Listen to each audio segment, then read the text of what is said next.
Pourquoi mes prières ne sont pas exaucées? Cette question, vous l'entendrez très souvent, on l'entend très souvent. Des gens qui disent « Pourquoi est-ce que Dieu ne m'a pas entendu? Pourquoi est-ce que Dieu ne m'a pas répondu? Pourquoi est-ce que mes prières à moi ne sont pas exaucées ?» Je vais vous donner dans cette courte vidéo 6 raisons pour lesquelles vos prières ne sont pas exaucées. Et la 6e est la plus importante et je te demande de rester jusqu'à la fin de la vidéo pour pouvoir savoir comment est-ce que tu peux rectifier tes prières pour que tes prières soient exaucées. Soyez le meilleur de ce que vous êtes. La première raison pour laquelle tes prières ne sont pas exaucées, c'est que tu demandes à Dieu et il t'exauce, mais il t'exauce dans des canaux qui sont différents des canaux auxquels toi tu t'attends. La Bible dit dans Ésaïe chapitre 55, le verset 8 à 9, Dieu est en train de dire que mes voix ne sont pas vos voix et mes pensées sont élevées au-dessus de vos pensées. Il est possible que tu sois en train de demander à Dieu quelque chose et qu'il t'ait déjà répondu, mais d'une manière à laquelle tu ne t'attends pas. Il y a des gens qui demandent un travail et en demandant à Dieu un travail, ils sont en train de dire en fait à Dieu, « Seigneur, regarde cet oncle-là, qui a telle entreprise, Seigneur, qu'il m'embauche, qu'il puisse me nommer directeur dans son entreprise. » Et pourtant, Dieu, il n'est pas limité par tes possibilités.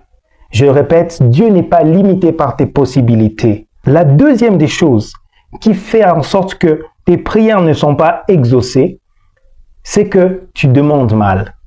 Il y a ceux qui sont limités dans leurs prières et il y a ceux qui ne sont pas exaucés parce que ils demandent selon ce que dit Jacques chapitre 4, le verset 3, il est en train de dire « Vous demandez et vous ne recevez pas parce que vous demandez mal et vous demandez pour assouvir vos passions. Tu demandes juste pour ton propre intérêt.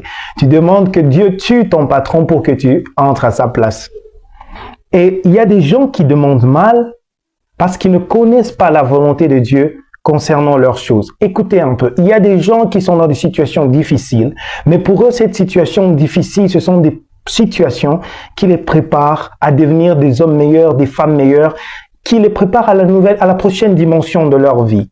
Alors, eux, ils sont en train de demander de quitter de cette situation, mais pourtant, Dieu sait que cette situation est nécessaire pour aller dans la prochaine étape. Je pense qu'il vous est déjà arrivé de voir que vous avez été confrontés dans le passé à des situations difficiles, mais dans vos vies maintenant, vous êtes reconnaissant à cause de ces situations difficiles parce que ces situations difficiles vous ont permis de devenir une meilleure personne, vous ont permis de devenir discipliné. Un professeur qui était très dur avec vous dans les mathématiques et qui vous a fait bosser extraordinairement, disons pas les mathématiques, n'importe quel cours, mais après dans le futur, vous avez vu qu'à force de marcher sous la discipline très rigoureuse de ce professeur, dans le futur, vous devenez beaucoup plus doué dans cette matière, plus que ceux qui ont été dorlotés dans ces genres de matières. Alors, pour certains, leur situation difficile de maintenant, c'est leur clé de demain. Donc, Dieu peut ne pas vous exaucer dans cette situation, vous sortir dans cette situation, parce qu'il veut votre bien. La troisième des choses qui peut paraître anodine est qu'il y a des gens qui ne sont pas exaucés simplement parce qu'ils ne demandent pas. Jacques chapitre 4 verset 2, il dit « Vous ne recevez pas parce que vous ne demandez pas. » Il y a des gens qui font tout, ils se plaignent, ils pleurent et ils demandent à Dieu « Pourquoi tu ne m'as pas exaucé ?» Mais en fait, tu as murmuré, tu t'es plaint, tu as pleuré, mais tu as oublié de prier. Tu as oublié de demander à Dieu. Pourquoi ta prière n'a pas exaucé? Parce que tu n'as pas traduit ta peine en prière. Tu n'as pas traduit ta plainte en prière. Une quatrième chose, c'est que il y a certaines personnes qui demandent, mais ils oublient de demander avec foi. Ils demandent, ils pleurent, ils se plaignent, mais ils oublient de demander avec foi. Dieu est un Dieu qui écoute. Hébreux chapitre 11, la parole de Dieu est en train de dire que il faut que celui qui s'approche de Dieu croit qu'il existe et qu'il est le rémunérateur de ceux qui le cherchent. La prochaine fois que tu vas prier, sache que Dieu, c'est un Dieu qui écoute. Sache que Dieu, c'est un Père. Et il veut que tu le pries pour t'exaucer.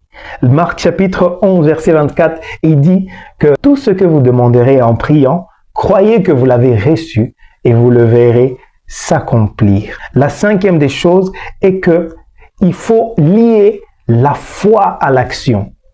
C'est une chose de demander avec foi et c'est une autre chose, après avoir demandé à Dieu, de lier ta foi à une action. Dieu t'a exaucé, mais maintenant il faut marcher selon l'exaucement que Dieu t'a déjà donné.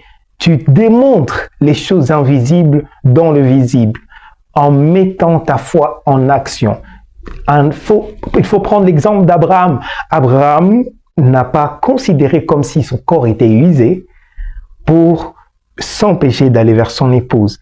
Abraham a marché avec foi et il a mis sa foi en action pour voir l'exaucement de Dieu. Tu peux peut-être être en train de demander à Dieu un enfant, mais après avoir demandé à Dieu un enfant, crois que tu l'as reçu.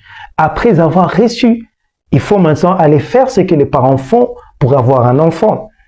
Tu peux être en train de demander à Dieu un travail, mais après cela, va postuler quelque part. Après cela, entreprends quelque chose. Parce que Dieu, il exauce. Après t'avoir exaucé, il faut maintenant que toi, tu reçoives ce qu'il t'a donné. La dernière des choses, la sixième et la plus importante, est que certains demandent à Dieu, mais ils ne demandent pas sur base d'une relation. Ils demandent sur base d'un besoin. Le besoin, c'est une chose que Dieu exauce, mais le plus important avec Dieu, c'est ta relation avec lui. J'aimerais te demander, est-ce que tu es enfant de Dieu ou tu es une créature de Dieu? C'est deux choses très différentes. La Bible dit dans Jean 1, il dit que à tous ceux qui l'ont reçu, il leur a donné le pouvoir de devenir enfant de Dieu. Dieu peut te donner le pouvoir de devenir son enfant. Si tu demandes sur base d'une relation, tu verras que tes prières seront beaucoup plus exaucées. Tes prières seront exaucées à une vitesse extraordinaire par rapport à une personne qui demande sur base d'un besoin sans vraiment vouloir une relation personnelle avec Dieu. Ok, tu demandes un mari. Ok, tu demandes un ministère. Ok, tu demandes ceci, tu te demandes cela, tu demandes ceci. Mais sur base de quoi? Est-ce que ce Dieu-là, tu le connais personnellement? Ta foi doit être basée sur une relation. Si tu n'as pas une foi basée sur une relation, j'aimerais te demander de prier, d'adresser cette prière à Dieu avec moi. Seigneur, je désire que tu entres dans mon cœur. Je désire que tu fasses de moi ton enfant. Pardonne mes offenses. Je te donne ma vie. Seigneur Jésus, je crois en toi. Entre et transforme ma vie. Si tu as fait cette prière, crois dans ton cœur qu'en confessant Jésus-Christ de Nazareth de ta bouche et qu'en le croyant en ton cœur qu'il est Seigneur, qu'il est ressuscité d'entre les morts, tu seras sauvé. Que Dieu te bénisse. Écris dans le commentaire, si tu as reçu Jésus, écris dans le commentaire ce que tu penses de ces six raisons. Et s'il y a une autre raison, tu peux toujours les partager en commentaire. Abonne-toi à la chaîne pour recevoir les notifications de toutes ces vidéos et like pour que d'autres personnes aussi, l'algorithme puisse leur signaler que c'est une bonne vidéo. Que Dieu te bénisse.